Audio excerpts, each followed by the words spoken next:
talk anymore. We don't talk anymore like we used to do. We don't laugh anymore. Indikator ketimbangan ekonomi dapat diukur menggunakan koefisien Gini, decile-Diversion ratio, generalized entropy measure, dan kurva Lorenz. Koefisien Gini adalah ukuran statistik yang digunakan untuk menggambarkan ketimbangan distribusi pendapatan atau kekayaan di suatu negara atau wilayah. Koefisien Gini menunjukkan seberapa merata atau timbang pendapatan dalam suatu populasi. Nilai koefisien Gini berkisar antara 0 hingga 1. Koefisien Gini 0 menunjukkan pemerataan pendapatan, sedangkan 1 menunjukkan ketimbangan sempurna. Contohnya, jika koefisien Gini Indonesia adalah 0,8, itu artinya ada ketimbangan yang cukup signifikan tetapi tidak ekstrim. Negara-negara Skandinavia biasanya punya koefisien Gini rendah, sekitar 0,25 hingga 0,30, artinya pendapatan lebih merata. Selanjutnya, decile-Diversion ratio, indikator statistik yang digunakan untuk mengukur tingkat ketimbangan distribusi pendapatan dalam suatu populasi dengan membandingkan pendapatan kelompok decile tertentu. Indikator sederhana yang menunjukkan rasio pendapatan rata-rata 10% rumah tangga terendah. Decile-Diversion ratio membandingkan pendapatan rata-rata dari kelompok 10% penduduk terkaya, decile ke-10, dengan 10% penduduk termiskin, yaitu decile ke-1. Generalized entropy atau GA measure. Nah, GA ini memiliki parameter sensitivitas. Biasanya dilambangkan dengan alpha atau Meta. yang menentukan bagian mana dari distribusi yang lebih ditekankan. Nah, GA 0 ini sensitif terhadap pendapatan rendah atau mirip mean log deviation. GA pertama ini memberikan bobot sama pada seluruh distribusi atau mirip tail index. GA2 ini lebih sensitif terhadap pendapatan tinggi. Selanjutnya ada kurva Lorenz, kurva pengeluaran kumulatif yang membandingkan distribusi pendapatan dengan distribusi seragam. Selain itu, ketimbangan ekonomi juga dapat diukur dengan mengurutkan populasi dari yang termiskin sampai dengan terkaya berdasarkan pengeluaran atau pendapatan. Ketimbangan ekonomi ini dapat dipengaruhi oleh beberapa faktor seperti inflasi, pengangguran, kemiskinan, dan kebijakan fiskal. Nah, berikut adalah dampak lebih rinci dari ketimpangan terhadap stabilitas ekonomi. Yang pertama ini ada hambatan pertumbuhan ekonomi. Di dalamnya itu seperti ada kesenjangan pendapatan yang tinggi dapat menurunkan daya beli masyarakat tentunya, terutama kelompok miskin yang pada gilirannya menghambat konsumsi dan investasi. Nah, yang kedua ada ketidakstabilan sosial dan politik.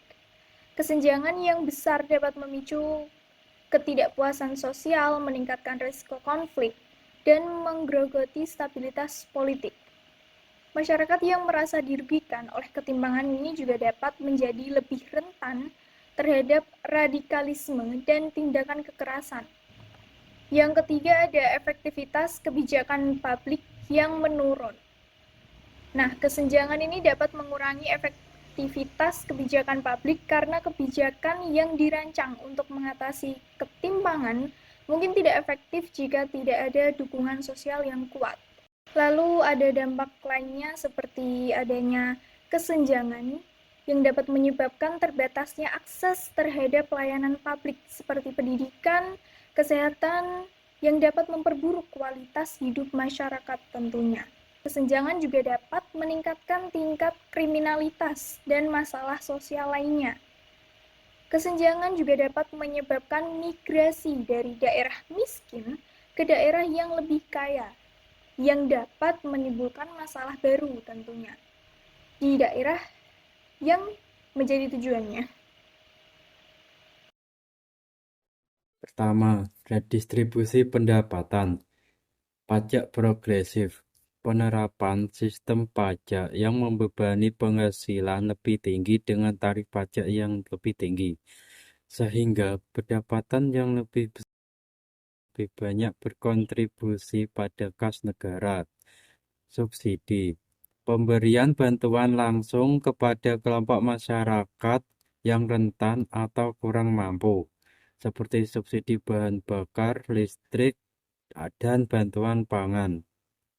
Program bantuan sosial, seperti program keluarga harapan, kartu Indonesia Pintar, dan bantuan pangan non-tunai, ditujukan untuk membantu kelompok masyarakat yang kurang mampu.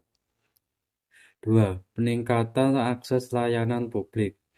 Pendidikan, peningkatan akses terhadap pendidikan berkualitas, termasuk melalui program seperti Kartu Indonesia Pintar dan beasiswa, serta peningkatan kualitas guru. 2. Kesehatan, peningkatan akses terhadap layanan kesehatan yang terjangkau, seperti melalui program Jaminan Kesehatan Nasional atau JKN.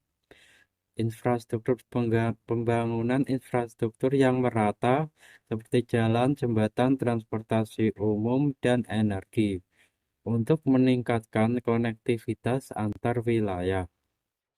Pemberdayaan ekonomi, pemberdayaan masyarakat, termasuk pelatihan keterampilan, akses modal usaha, dan pengembangan usaha mikro, kecil, dan menengah atau UMKM. Pembangunan kawasan strategis seperti kawasan industri, kawasan ekonomi khusus, dan kawasan destinasi pariwisata untuk menciptakan lapangan kerja dan pertumbuhan ekonomi baru.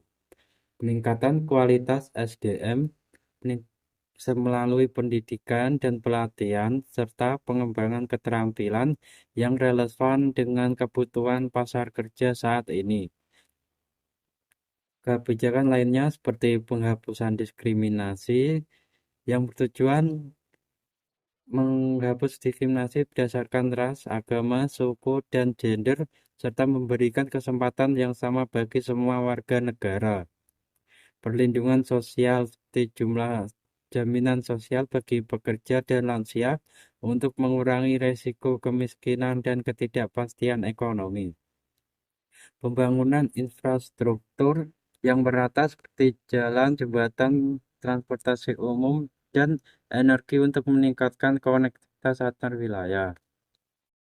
Kesimpulan, ketimpangan ekonomi adalah ketidakseimbangan distribusi pendapatan yang dapat diukur dengan koefisien Gini, decile dispersion ratio, Gini measure, dan kurva Lorenz. Ketimpangan tinggi berdampak negatif pada pertumbuhan ekonomi, stabilitas sosial, dan efektivitas kebijakan. Untuk mengatasinya, pemerintah menerapkan pajak progresif, bantuan sosial seperti PKH, KIP, PNT, subsidi, serta peningkatan akses pendidikan, kesehatan, dan infrastruktur.